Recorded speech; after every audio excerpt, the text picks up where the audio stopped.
Hello and welcome to Friday Afternoon Live with Accountancy. I'm Kevin Reid, Head of Editorial over AA. It's lovely to have you on board. For those of you that are joining us for a second time in the last few minutes, I apologise that our last video basically went pear-shaped, and so we're having to do it all again. So I'm Kevin Reid. It's great to have you on board. I'm here in the Draft House in very sunny Hammersmith with a pint of a very cloudy cider called Fire Dancer, and it's a drink I heartily recommend. But you haven't come here to hear about my tasting drink. You want to hear about the accountancy news for the last week.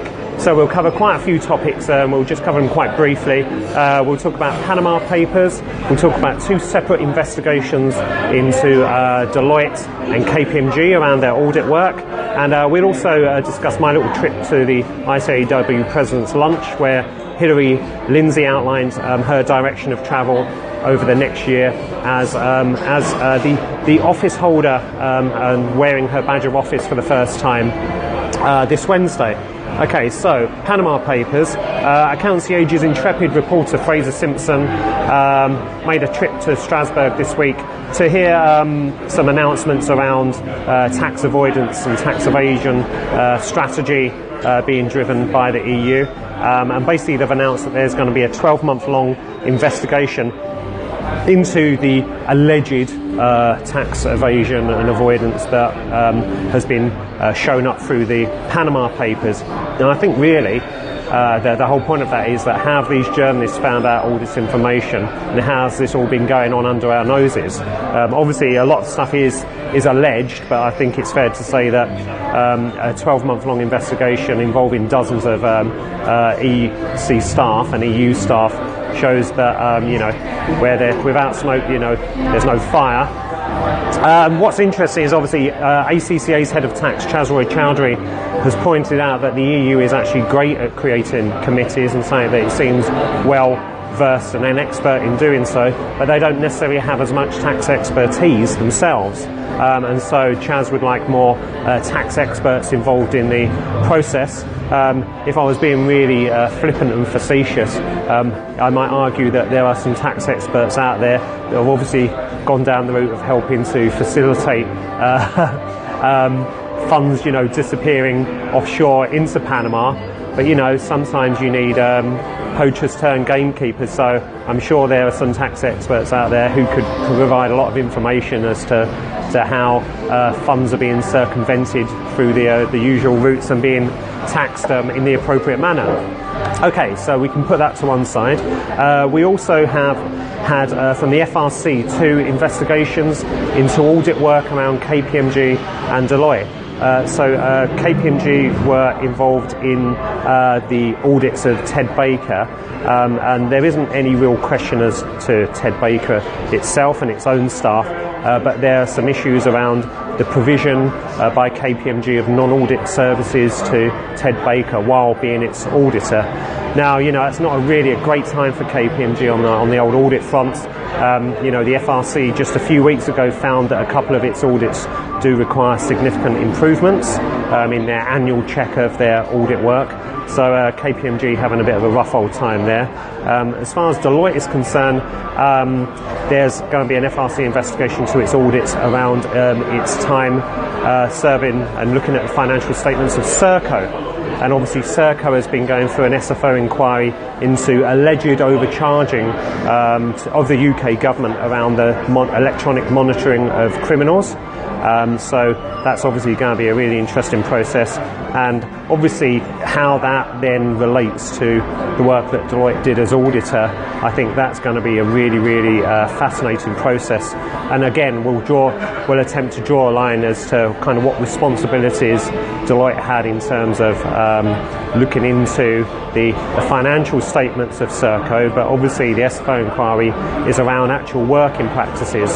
So how those two things align or tie together, or how one relates to the other, I think that's going to be a really interesting case, and we'll see how that one pans out. Moving on to more pleasant matters, I had the honour of attending the ICAEW President's Lunch on Wednesday, which was really good fun, and saw lots of old faces, of which I'm becoming one of the old faces, unfortunately. But Hilary Lindsay is now the new president of the ICAEW, having served her term as a deputy and previous to that as a vice president. And Hilary's a really good character. She talked about adaptability and inclusivity as kind of key themes for her in this next year. And what she means by those, adaptability in terms of the membership being able to use technology and leverage it to provide services to clients, but then use the time that frees up to provide some more value-added services, which would probably, I guess, be more consulting or face-to-face. Obviously, there are lots of practices that are moving in that direction, and there are lots of practices that haven't really made the step into the 21st century, and that's obviously a big deal for Hilary, and there are lots of risks associated with that in terms of not actually making that move. It just means that if you don't make the move, others will fill the gap and use technology to provide services very quickly into new clients, and there will be lots of traditional practices that will lose out and will crumble and die, I'm afraid. The other aspect of Hilary's speech, or of her themes for the year, was around inclusivity, and that was basically her saying that, you know, the tens of thousands of ICAEW members all have their own different career paths and specialisms and do different things. They're all individuals, but inclusivity around where they do share either values and ethical stance. And I think that's Hilary talking about bringing the whole profession together, and rather than focus on the fact that everyone does different things, but focus on what they all share. So yeah, Hilary was on good form. She's obviously based in Northampton, which she says it's been renamed as near Leicester, obviously following Leicester's success in the Premier League. So a bit of footy-based banter there from Hilary during the President's Lunch was unexpected but very welcome. We've also got our third Friday afternoon quiz, which will be live on Accountancy Age after lunch, and that's been popular in the last couple of weeks. So test your knowledge of the week's events on there. It's just 7 questions, really quick and easy and good fun. So check that out on accountancyage.com as well. And obviously all these stories that I've covered here today are also on our website as well, so if you want more information about those, feel free to pop along to the website this afternoon and have a look at those, and that will obviously help you in terms of taking part in the quiz. Our cameraman, who was also our intrepid reporter in Strasbourg, is now reporter turned cameraman Fraser. Do we have any questions? We have a question. A lady called Amanda242. She doesn't specify what she's asking about. She asked what are the possible ramifications.